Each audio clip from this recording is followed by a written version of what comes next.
बिस्मिल्लाहिर्रहमानिर्रहीम। आज का हमारा मौजू है हेयर ट्रांसप्लांट, बालों की वापसी का जदीद और मौसर हल। अस्सलाम वालेकुम नाज़रीन, मैं हूं डॉक्टर मोहम्मद तैयब और आप देख रहे हैं हमारा डॉक्टर हेल्थ ऑफिशियल चैनल्स। नाज़रीन, बाल इंसान की खूबसूरती, इत्मीनान और शख्सियत का अहम हिस्सा होते हैं। जब बाल गिरना शुरू होते हैं, पेशानी पीछे जाती है या सर के दरमियान खला बनने लगता है, तो इंसान ना सिर्फ ज़ाहरी बल्कि ज़हनी तौर पर भी परेशान हो जाता है। आज की इस वीडियो में हम बात करेंगे हेयर ट्रांसप्लांट क्या है, किन लोगों के लिए ज़रूरी है, जदीद तरीके कौन से हैं, क्या ये महफूज है, ख़र्चा, एहतियात और नताइज। लिहाजा वीडियो को आखिर तक ज़रूर देखें। बालों के गिरने की वजूहात। नाज़रीन, सबसे पहले ये समझना ज़रूरी है कि बाल क्यों गिरते हैं। मरूसी गंजपन, जेनेटिक, हार्मोनल तब्दीलियाँ, ज़हनी दबाव और डिप्रेशन, गलत ग़िज़ा और विटामिन की कमी, ज़्यादा दवाएं या केमिकल का इस्तेमाल, सर की जिल्द के अमराज। जब दवाएं, तेल, शैम्पू और घरेलू टोटके नाकाम हो जाते हैं तो फिर हेयर ट्रांसप्लांट बेहतरीन हल बन जाता है। हेयर ट्रांसप्लांट क्या है? हेयर ट्रांसप्लांट एक मेडिकल प्रोसीजर है जिसमें सर के पिछले हिस्से से, डोनर एरिया से सेहतमंद बालों की जड़ें निकाल कर गंजे हिस्से में लगाई जाती हैं। ये बाल कुदरती होते हैं, ज़िंदगी भर रहते हैं और दोबारा नहीं गिरते। हेयर ट्रांसप्लांट के जदीद तरीके हैं। सर के पिछले हिस्से में पट्टी निकाली जाती है, बालों की जड़ें अलग की जाती हैं, ज़ख्म पर टांके लगते हैं, निशान रह जाते हैं। आजकल कम इस्तेमाल होता है।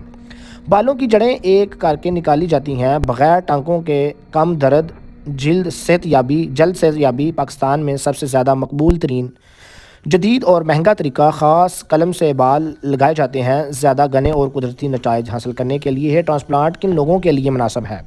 हेयर ट्रांसप्लांट इन लोगों के लिए मुनासिब है जिनके सर के पिछले हिस्से में बाल मौजूद हों, जिनकी उम्र 22 साल से ज़्यादा हो, जिन्हें शुगर या ब्लड प्रेशर कंट्रोल में हो, मुकम्मल गंजापन या शदीद बीमारी में पहले हमसे मशवरा ज़रूर कर लें। तरीक़ाकार जो है, सर का मुआयना, लाइन डिज़ाइन करना, लोकल एनेस्थीसिया, बालों की जड़ें निकालना, गंजे हिस्से में लगाना, पट्टी और हदायत दुरानिया 4 से 8 घंटे का होता है। हेयर ट्रांसप्लांट के बाद जो एहतियात आपने करनी होती है, सर को रगड़ना मना है, 3 दिन तक पानी ना लगाएं, दी गई दवाई मुकम्मल करें, धूप और पसीने से परहेज़ करें, तंबाकूनोशी तर्क कर दें। नताइज कब तक ये इसके नज़र आते हैं? 2 से 4 हफ्ते बाद जड़ें जुड़ जाते हैं टेम्परेरी। 3 माह बाद नए बाल आना शुरू हो जाते हैं। 6 माह में वाज़िया फ़र्क महसूस होता है। 9 से 12 माह में मुकम्मल नताइज हासिल होते हैं। हेयर ट्रांसप्लांट के फ़ायदे। कुदरती बाल, मुस्तकिल हल, खुद एतमादी में इजाफ़ा, कोई ख़ास साइड इफ़ेक्ट नहीं है, ज़िंदगी भर का फ़ायदा है। आम गलतफहमियाँ जो हमारे सुनी जाती हैं, हेयर ट्रांसप्लांट ख़तरनाक है, ये बिल्कुल भी गलत है। बाल दोबारा गिर जाएंगे, इम्पॉसिबल, ये ऐसा मुमकिन नहीं है।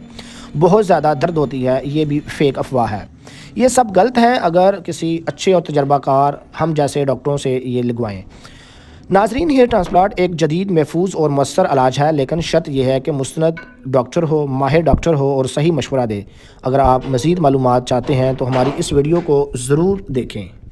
नाजरीन, हेयर ट्रांसप्लांट से पहले कुछ बातों का ख्याल रखना बहुत ज़रूरी है। ब्लड टेस्ट करवाना चाहिए, शुगर ब्लड प्रेशर कंट्रोल में होना चाहिए, एस्प्रिन खून पतला करने वाली दवाई बंद करना होगी, सिगरेट और नस्वार कम से कम 7 दिन पहले छोड़ देना होगी। सर की जिल्द साफ़ और इन्फेक्शन से पाक होना ज़रूरी है। याद रखें, सही तैयारी और बेहतरीन रिज़ल्ट आपकी। हेयर लाइन डिज़ाइन की अहमियत। नाजरीन, हेयर ट्रांसप्लांट में सबसे अहम चीज़ हेयर लाइन डिज़ाइन है। गलत हेयर लाइन मसनूई शक्ल, कुदरती हेयर लाइन असल बालों जैसा लगता है।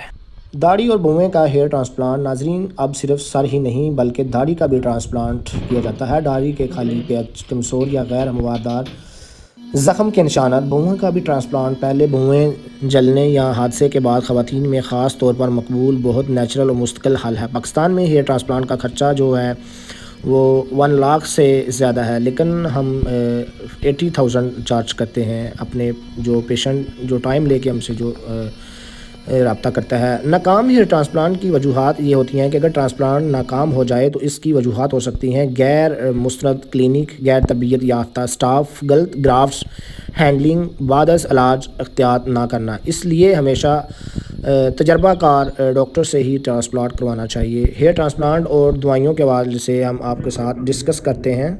हेयर ट्रांसप्लांट के बाद अमूमन एंटीबायोटिक्स इस्तेमाल की जाती है, पेन किलर इसको इस्तेमाल में लाया जाता है, मल्टी विटामिन्स इस्तेमाल किए जाते हैं, मिनॉक्सिडल, कुछ केसेस में मिनॉक्सिडल का इस्तेमाल किया जाता है। खुद से कोई दवा इस्तेमाल हरगज़ नहीं करनी चाहिए। کیا ٹرانسپلانٹ، اگر ہم اس کے سوالوں کے جواب آپ کے ساتھ شیئر کرتے ہیں، تو کیا ٹرانسپلانٹ کے بعد بال سفید ہو سکتے ہیں؟ ہاں، جیسے قدرتی بال ہوتے ہیں تو اس کا سفید پن بھی ہو سکتا ہے، اور کیا ایک بار کافی ہوتا ہے؟ زیادہ تر کیسز میں بالکل ہوتا ہے۔ کیا بال کاٹ سکتے ہیں؟ جی ہاں، بالکل، 1 مہینے کے بعد آپ اپنے بال کو کٹوا بھی سکتے ہیں۔ کیا نماز یا وضو میں مسئلہ؟ بالکل بھی نہیں ہے، اس میں کوئی مسئلہ نہیں ہے۔ تو ناظرین، ہیئر ٹرانسپلانٹ کوئی جادو نہیں بلکہ سائنس، مہارت، صبر کا نتیجہ ہے۔ اگر صحیح جگہ سے کروایا جائے تو زندگی بدل سکتی ہے، اعتماد واپس آ سکتا ہے۔